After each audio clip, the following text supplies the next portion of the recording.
Olá. Então, hoje, pessoal, eu quero falar com vocês a respeito de como se ganhar dinheiro com direito previdenciário, dando ênfase nesse vídeo à advocacia previdenciária. Quais são as formas, né? Por onde eu posso ganhar dinheiro com a advocacia previdenciária? Bom, para começarmos, eu posso dizer que você tem algumas áreas, né, nessa advocacia previdenciária. Quais seriam essas áreas, professor? Bom, essas áreas são a área consultiva, a área contenciosa, né? E eu posso dizer que existe uma terceira área que eu vou separar didaticamente, assim, dizendo, né, que é a empresarial, que, claro, né, por lógica, né, que existe nessa área empresarial o contencioso e o consultivo, né, porém eu vou tratar ela de maneira separada para que vocês possam entender melhor. Muito bem. Área consultiva de forma geral. A área de consultiva, a área consultiva vai ser a área onde você vai fazer uma consulta para esse cliente, uma contagem de tempo de contribuição, verificar se tem ou não tem condição de se aposentar naquele momento, se deve ficar para o momento posterior, se essa pessoa podia se aposentar pelas regras anteriores à reforma, as regras posteriores, se cabe alguma regra de transição, alguma coisa nesse sentido. Mas também existe, né, o que se diz hoje, a menina dos olhos do consultivo, que é a questão do planejamento previdenciário, né, que é nada mais do que uma análise do histórico da pessoa, né, levando em conta onde ela trabalhou, quanto tempo, as atividades e quais são as formas que ela pode se aposentar, ou seja, se planeja uma aposentadoria, né.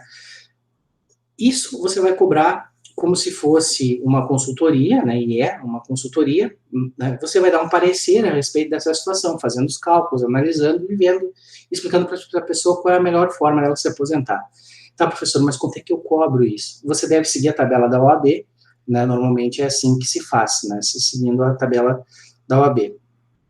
Muito bem, professor. Mas aqui no lugar onde eu trabalho, no lugar onde eu tenho meu escritório, eu vejo que meus colegas aqui não cobram consulta. Olha, eu acho muito importante a cobrança da consulta, tendo em vista que, a partir dessa cobrança, você se vincula ao teu cliente na condição de cliente, você não está fazendo um favor para ele, você está prestando um serviço, e a partir do momento que você valoriza o seu trabalho, o seu cliente passa a te valorizar também. E essa cobrança, ela pode te levar, esse consultivo bem feito, pode te levar a uma ação futura, pode te levar a essa nossa área, que eu vou tratar na sequência, que é a área contenciosa. Muito bem. Você verificou que essa pessoa ela pode se aposentar, mas o INSS, você ingressou com processo administrativo e o INSS não deferiu essa aposentadoria, mas você conhece a jurisprudência, você sabe que é possível a concessão daquele benefício, então você vai para uma dessas áreas, né, do contencioso. O contencioso, eu posso dividir ele no processo administrativo, né, ou seja, o contencioso administrativo, e o contencioso judicial, né, o processo judicial. No contencioso administrativo, o que você vai fazer?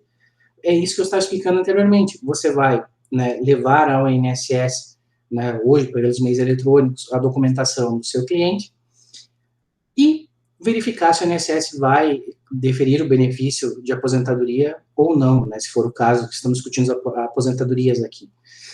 Muito bem. Aposentadorias programadas, né, nesse nosso exemplo aqui. Sim.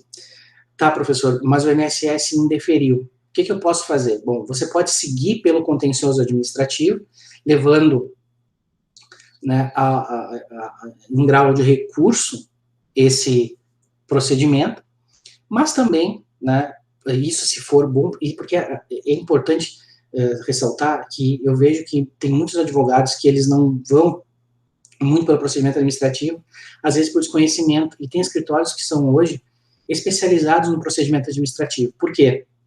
Porque no procedimento administrativo, muitas vezes, desculpe, se tem posicionamentos até mais favoráveis do que o judiciário em algumas áreas, que eu vou explicar isso em outros vídeos, inclusive. Muito bem.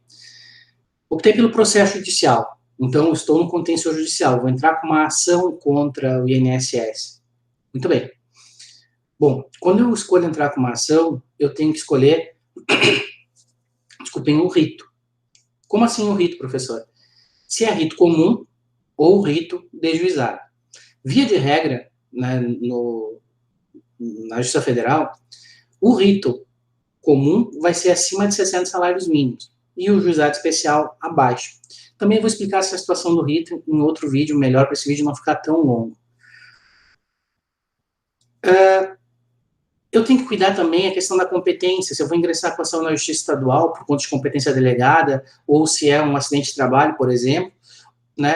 Ou se eu vou ingressar na Justiça Federal. Então, eu tenho que também tomar esse cuidado.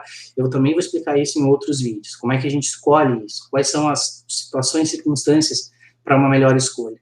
E tem que levar em conta também, muitas vezes, por uma questão de estratégia processual, se o meu processo eu levo para o rito comum ou se eu vou para o juizado. Então, eu tenho que conhecer a jurisprudência e fazer uma análise por uma questão de estratégia judicial, eu poder levar, dar a melhor entrega, fazer, né, o melhor pelo meu cliente.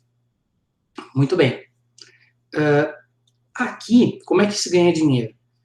Pelo contrato de honorários, né? Esse contrato de honorários, ele pode ser, eu posso fazer um contrato de risco, por exemplo, e receber só ao final, né, se a causa for favorável, se eu conseguir ganhar, né, vou receber um percentual que se cobra do cliente. Eu posso cobrar honorários iniciais mais uma participação no produto da ação, tá, no resultado da ação, também é assim que se ganha. Mas também tem os honorários sucumbenciais. Inclusive, se pode ganhar até mais de um honorário sucumbencial na mesma ação. Por exemplo, na fase de conhecimento, né, e também lá na fase de execução. Também eu vou explicar isso melhor num outro vídeo. Muito bem. Chegamos aqui na área empresarial, essa que eu separo. Na área empresarial, como eu falei para vocês antes, é possível que se faça a consultoria e é possível também que se tenha um contencioso, né? Muito bem. Como é que eu posso ganhar dinheiro? Eu posso fazer contrato com empresas, né, na área de consultoria, né, recebendo um valor por uma consultoria específica. Eu posso cuidar dos processos dessa empresa e ganhar por processo, ou eu posso fazer um contrato mensal de prestação de serviço para fazer, né, a consultoria e o contencioso. É uma área que é pouco explorada ainda, e por isso que eu separo ela para uma análise melhor. Por quê?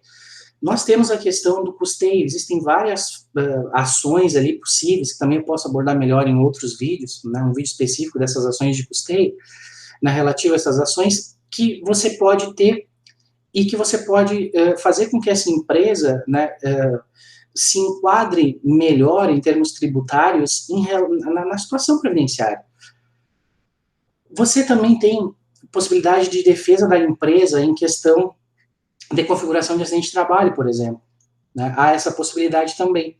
Então, existem várias situações, né, ainda pouco trabalhadas, né, e também eu verifico que os empresários não têm, às vezes, esse conhecimento de que é possível e que é rentável a ele que um advogado possa verificar essas situações previdenciárias em termos tributários, para que ele possa pagar o valor correto dos tributos, não o valor a mais, que muitas vezes o empresário paga a mais, e se pagou a mais, né, pode haver ações para a restituição desses valores e para que se pague de maneira correta. E outra situação é essa situação, por exemplo, de que o empregado, só como exemplo, porque tem várias outras, eu posso abordar também em um outro vídeo, várias outras situações em que o empregado, ele pode, por exemplo, configurar uma situação que pareça um acidente de trabalho, mas que, em verdade, não é. E o advogado pode defender a empresa administrativamente, né, no contencioso administrativo, e depois, se for o caso, no contencioso judicial, dessa situação, dizendo, né, e demonstrando faticamente que aquilo não é um acidente de trabalho, né, que não deve se configurar, e sim é um benefício, por exemplo, por incapacidade comum. Por que isso? Porque quando se configura um acidente de trabalho, o acidentado, ele tem direito à garantia de emprego, né, por pelo menos um ano, né, da sua recuperação. Né? E se a pessoa deseja mandar esse empregado embora, após essa recuperação, vai ter essa situação de que ou eu vou ter essa garantia de emprego ou eu devo indenizar, se caso essa pessoa, né, não comete falta grave, eu desejo, né, fazer a sua despedida, sua dispensa. Então, pessoal, hoje são essas as situações que eu gostaria de conversar com vocês. Por favor, comentem, compartilhem o vídeo. Eu estou à disposição. Digam aqui, por favor, quais são os vídeos que vocês querem, na sequência que eu vou produzindo, vou fazendo, vou tirando as dúvidas de vocês. Um grande abraço, professor Luciano, e até a próxima oportunidade.